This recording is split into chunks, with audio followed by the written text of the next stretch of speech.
So you mentioned you had a problem since the storm. What were you trying to solve or fix? Um, I found out that I had something called a slab leak, and I had never in my life ever heard of that.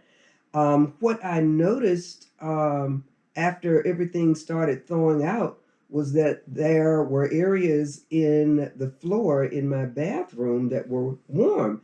And excuse me, but ceramic tile is not normally warm to your feet. No, you're right. And so that's what piqued my interest. I'm like, wait a minute, I don't have a heater under this floor. I wasn't that industrious to figure I could put one under there. So why Yeah. is it warm? And it's only in certain areas because I would step off of the area where it felt like it was warmer. And sure enough, it was cool, like ceramic tile is supposed to be.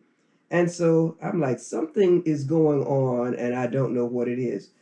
Um, Maybe 2 or 3 days later after that, um, I started hearing water running, like the toilet was running all the time, but it Wow. wasn't the toilet.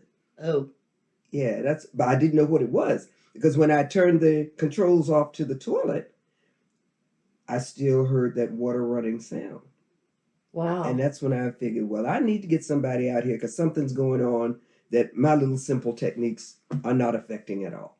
Right. Kind of Yeah. scary Yeah, it was. because it's like trying to figure out what's going on. And wintertime in Texas? Oh, yeah.